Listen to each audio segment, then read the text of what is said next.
So I look forward to getting into the lab with the coaches and the guys and attacking this run game situation.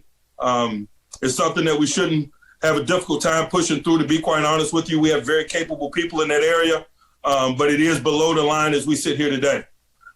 Thankfully, it wasn't significant enough in terms of costing us a game at this juncture, but we're proceeding with that level of urgency. And good evening, everybody. Welcome to another edition here of the Mass Steel Podcast. We're, of course, here's truly Charles Prodigy Richey, and we are getting started right now here on this edition right now as the Steelers are getting ready for their Week 11 matchup versus the Jacksonville Jaguars in Jacksonville this Sunday, 12 p.m. Central Standard Time kickoff for that game, and we'll see how the Steelers fare right there to keep this win streak going here. Start off the season right now. Many around the league, including Terry Bradshaw, who's also gotten in with Michael Irving, feeling like this team can run the table this year, and we'll see. I mean, it's got a legit shot, but I think in the end, it's still about winning the Super Bowl. We'll find out.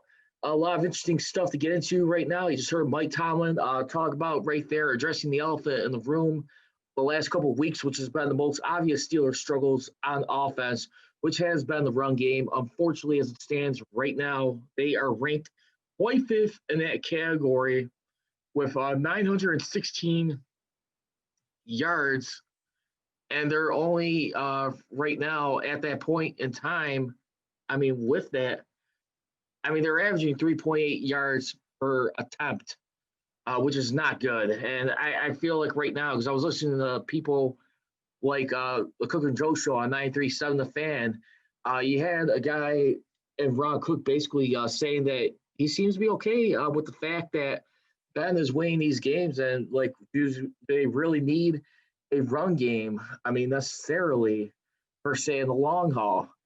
I feel right now when you look at it, I think definitely that's one of the things that sticks out when you try and be a Super Bowl contender or a Super Bowl championship caliber team. You have to have that element.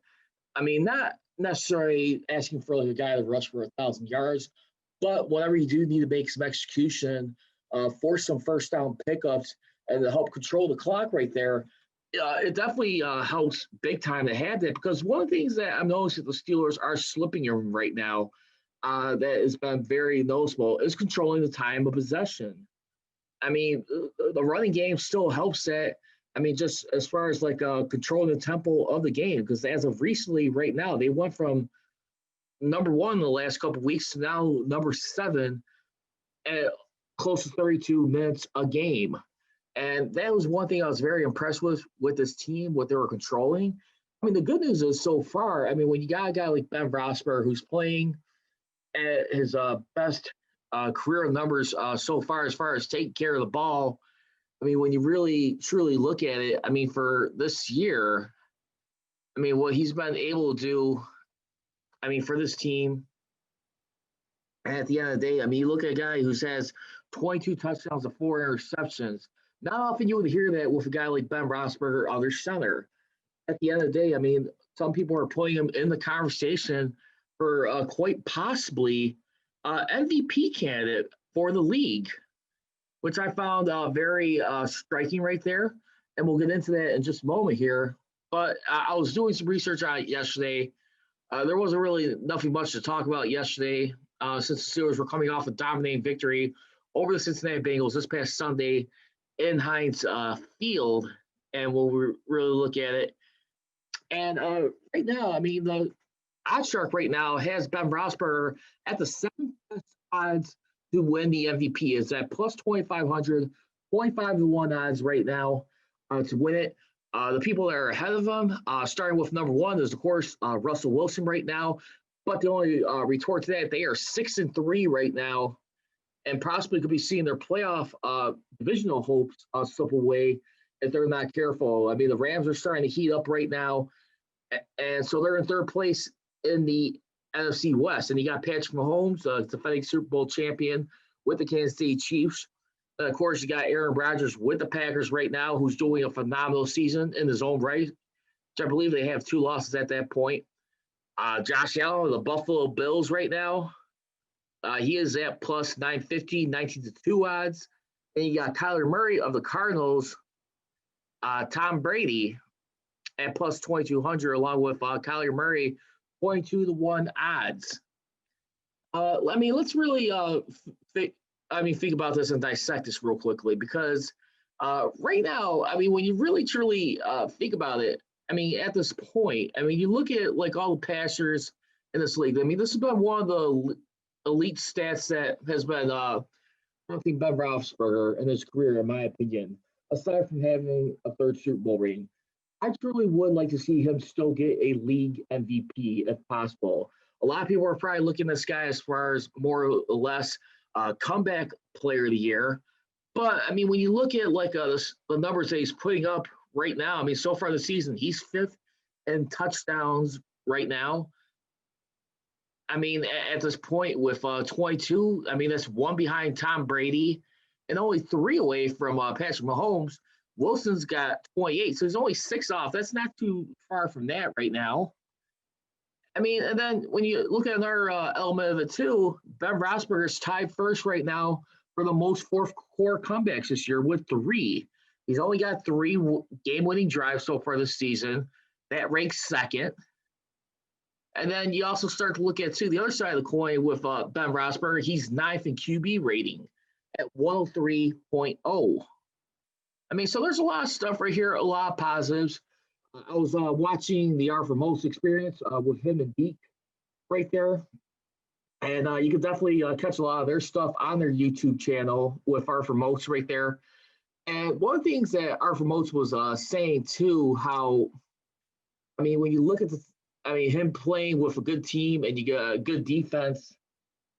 And Ben Roethlisberger, don't get me wrong, he's been putting the team on his back the last couple of weeks, but he tends to think that could still kind of like work against him as far as like being league MVP if he were to get selected. That it could be a backdrop where you got a guy like a Russell Wilson who hardly does not got a defense in Seattle, hardly any help from special teams. He's been literally having to win some games. One of the most games that stick out for me when I think a guy like Russell Wilson was that Sunday night game against Kirk Cousins and the Vikings, which, by the way, congratulations to Kirk Cousins right there. It was his very first win on Monday Night Football. Hard to believe, 1-9 all time, 8-16 under the lights on a primetime stage. Big win for the Vikings. They're starting to heat up right now. Caught our beloved Bears here in Chicago. But, here's the thing with Ben Roethlisberger. One of the things, too, he also still looks like a guy like Alex Smith, too. Versus, like, coming back from injuries. He's coming back off a broken leg from, like, over 2 years ago. And it looks like that the Washington football team may be trying to re-experiment having Alex Smith as their guy going forward. And, this is a guy who's went through hell and back, almost having to possibly lose his leg altogether. And you see what this guy is doing.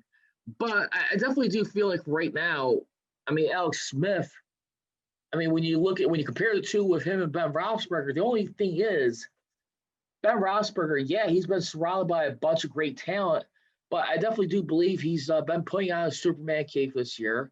He has been putting his team on his back at certain moments. When you really look at it, the games they really took care of business for this team. It's more in particular the games that stand out. I'd probably say the Houston Texans would be the first game right there. Even though it was kind of like a slow motion type of offense throughout that game, trailing throughout the game mostly, but they still kept it within striking distance thanks to the defense. But they were still pull off a victory. Then you also got the Baltimore Ravens where they were down as many as by 10 points.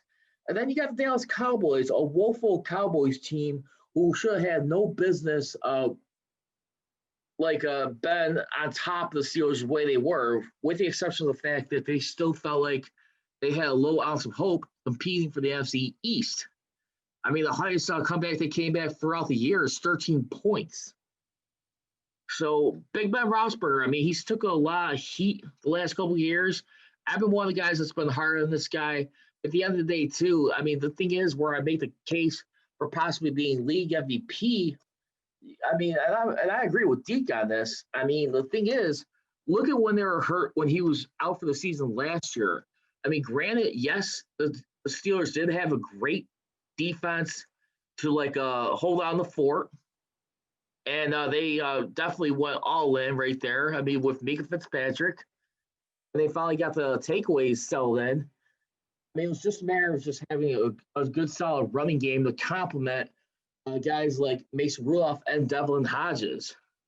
I mean, the thing is, they just barely missed the playoffs because they went so hard at it. But when you look at coming back this year, I think Ben Roethlisberger just still brings a lot of value to wins above replacement.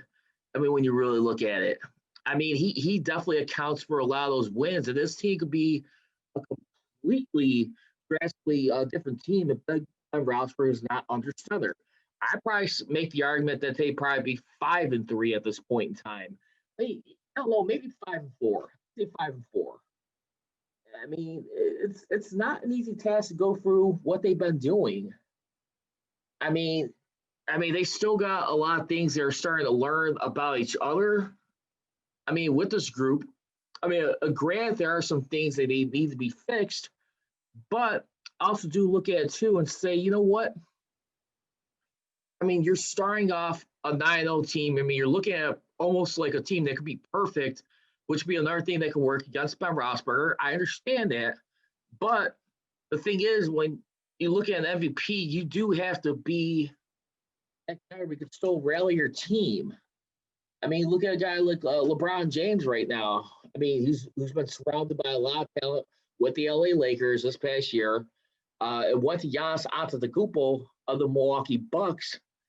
And LeBron James, he has been not an MVP candidate or MVP winner for over 7 years.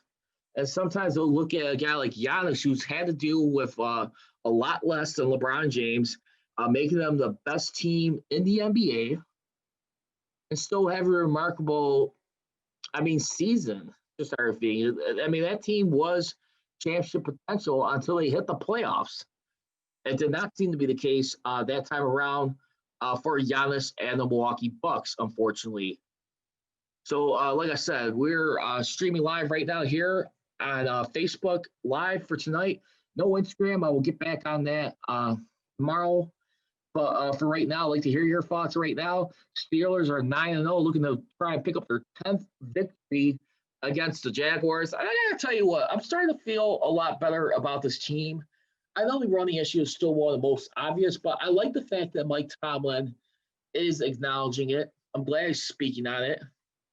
I'm glad he's, trying to take the time to put more emphasis on it this weekend. The good thing is you got to look at it, too, where they can get away with going a little bit more on the running game. Is the fact for right now, you bought yourself a little bit of time where you got a 3-game lead on the AFC North. I think that's one big factor where it's okay to try and run a little bit more than pass. Because the thing is, the Steelers team, can we really trust this team? The biggest question, when they get to the playoffs, and if they're able to get a first-round bye once again, will lightning strike twice? Will we see history repeat itself where they'll get punched in the mouth and be one and done? Because as good as the Steelers team is, the scary thing is I'll always remember that Jacksonville Jaguars game where that could go all out the wayside because it's the playoffs. And because the only thing is you got to worry about your biggest fear right now. What's going to happen, like Bob Pompiani said, is that when the passing game gets shut down, there's going to be a reality where you got the defense pinned down, and then on top of that, you have no passing attack. You have no air attack. That's just a simple reality of the matter here, and I think that's something we cannot let slip by. Anyway, I'd like to get your thoughts right now. Feel free to leave me a comment right here if you like. If you guys want to follow this page, feel free to click the like.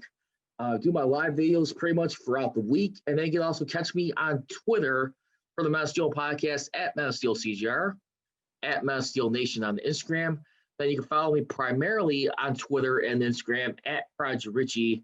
But for the most part, just check me out on Mass Steel CGR. That's where I do a lot of my tweeting these days right now. We are talking Pittsburgh Steelers right now, getting ready to head into woeful Jacksonville Jaguars right now as we look at this contest in Jacksonville. This will be the first time the Steelers will be down there in 2 years. And the Jacksonville Jaguars, who are struggling mightily, but don't let that fool you. 1-8 possible potential trap game than usual. And I mean, you heard everything as it was sounding. I mean, right there. I mean, Mike Tomlin, his response to a trap game. This is what he had to say. He says, "We are not a Big Ten team playing a MAC team this week." Said the Steelers understand that both teams are professionals and the Jaguars are trying to kick their butt, end quote. And that's the thing I like about Tomlin right here. I like the fact that he's taking a calm, cool, collective approach. I mean, just like I said, more importantly, I like the fact that he's acknowledging that the running game has not been all that sexy or flashy. I mean, he's a guy who hardly ever goes into particular situations or answers, I mean, with the press or the media. But, I mean, he'll always be very direct when it comes to addressing this team. I like the fact that he's addressing that they need to get some improvement on this, because I definitely do feel like it's going to be a point in time, like I said, you're going to have stuff where someone's going to shut you down on the offense altogether. I mean, this has got to be improved upon. And I also don't feel like it help matters, too. When you had a guy like Anthony McFarland who had illness, I don't think he played this past game. So, I mean, you got to be careful, too. I mean, you got the COVID situation where you have Vance McDowell and Kevin Dodson, who both tested positive right now. I mean, you got options, yes, at running back, but Mike Tomlin seems to be rolling with James Conner as it is going forward. And to be honest with you, when things move on, I don't know. I mean, you might be seeing the last of James Conner as a Steeler. I mean, going forward for the future of this team. I definitely do tend to think that, I mean, was it just a fluke what he did in that first year? I mean, without like the services of Le'Veon Bell, who they could not come to a contract agreement with, decided to turn the page on. Then you incorporate Benny Snell in there, and now a guy like Anthony McFarland in that rotation with a guy like Jalen Samuels.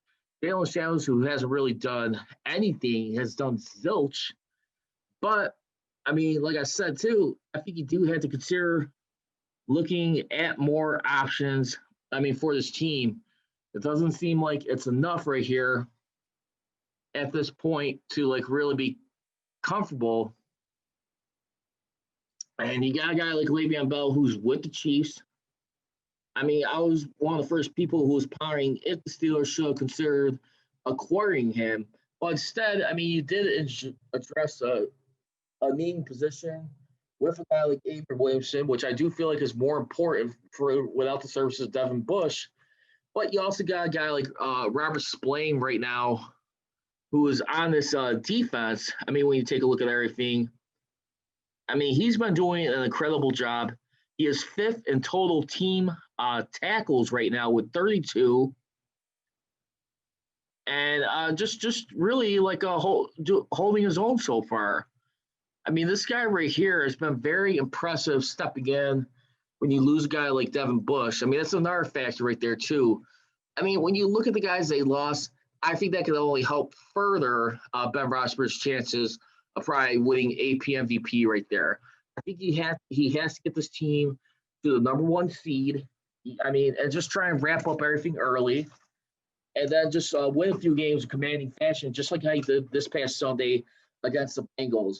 It was finally great to see them at least have a victory since the Browns they took control early and they were able to play solid throughout the game. They played gradually. I still think the fact what this team needs to do is kind of relax on the heavy blitzing percentages that they be throwing out there. I think that's the only thing where they could trip themselves up over at times. So we'll find out about that. And let's get into some more stuff regarding the Pittsburgh Steelers here on the Mass Steel podcast right now. Missy Matthews, who's a reporter for the Pittsburgh Steelers, know that T.J. Watt, left outside linebacker, is number one in the following categories. Sacks with 9. He is tied for first in that area. He leads the league and with 27 QB hits. And then he has 14 tackles for loss, which is tied first right now. And speaking of OddsShark, which I just mentioned a moment ago, we just released our current Defensive Player of the Year odds. This was back on November 11th, so almost a week ago. TJ Watt has the second best odds of winning Defensive Player of the Year at plus 350, 7-2 odds. Right now, the clear favorite right now for the time being, who still has the edge, is Aaron Donald of the LA Rams right now. Plus 250, 5-2 odds right here. And, I mean, Aaron Donald, I mean, at the end of the day, I mean, he is really something here. I mean, this guy, what he's been able to do, I mean, for this, I mean, this guy has already won the Defensive Player of the Year at least at least 2 other times. When you look at back in 2017 and 2018, their last time they'd been to the Super Bowl. I mean, and you also got to consider the fact too, I mean, with them, for a guy like Aaron Donald, I mean, when you look at it here, I mean, this guy has really been a true, just a franchise player for that team, for that Rams franchise here. And we'll see how this continues to go right now. I mean, for this point in time. And, I mean, right now, I mean, Lawrence Taylor, he's the guy right now who's the only guy to win it 3 times. I mean, along with J.J. Watt. So if Aaron Donald were to accomplish that feat, he'd be joining Lawrence Taylor and J.J. Watt for winning the Defensive Player of the Year 3 times. Yet Lawrence Taylor has won it back-to-back in his first 2 years. And then in 1986, where he was able to win not only Defensive Player of the Year, but MVP at the same time, too. That guy right there. I mean, he was definitely right there a true marksman for that award right there as we look at it.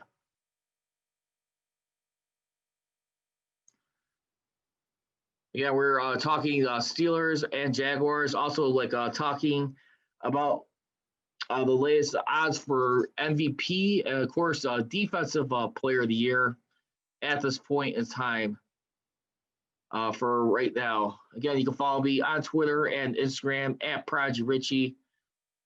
And then you can also follow me at Man of Steel CJR on Twitter, at Man of Steel Nation on Instagram. So a lot of stuff to get into right now.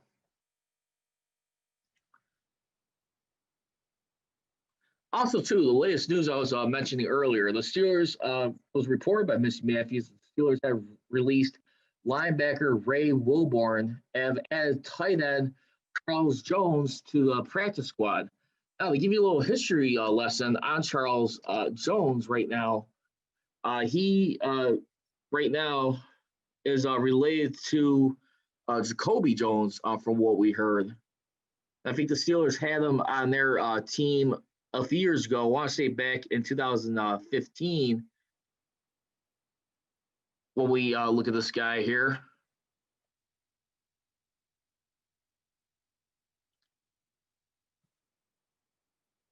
He is a cousin of Jacoby Jones. Now, Jacoby Jones, when you look at a guy, I mean, who the Steelers dealt with facing, and I want to say having on here, he played for the Ravens Super Bowl team back in 2012. And like I said, he played briefly for a few games, for about 4 games with the Steelers back in 2015. And was considered a decent return man at one point when you look at it, having 5 kick return touchdowns along with 4 punt return touchdowns. We'll see how this the only thing is right now, I think it's an interesting move because right now you still got a guy like Vance McDowell who's still on the COVID list. And then plus during that game too, some people thought during the game that maybe Eric Ebron may have injured himself. And then you have Zach Gentry. So I'm just wondering how much is that can be a concern going forward as a possible depth position for this team. So I think that's a decent signing right now. I mean, Ray Warborn, they had to move on from, but we'll see what else comes off right now. But real quickly, let's get ready to get in our fair or foul segment right now. Fair or foul topic number 1, Big Ben Roethlisberger will win MVP. I'm going to say fair. I'm probably thinking more or less a lot of people are watching this. Probably sees him winning comeback player of the year more than anything. I mean, if he gets that. But I think league MVP, I mean, he's never had it. And 2, I mean, at some point, I mean, just seeing his presence back where he's just doing enough to direct traffic, I think sometimes that speaks for itself in a lot of ways. I mean, realizing how much he missed this guy under center a year ago. I mean, going 8-8, and they will probably still made the playoffs with that team they had last year with Ben Roethlisberger. I'd say a 10-6 team. I'd say they'd be 10-6 last year the way things were going if Ben was on their center.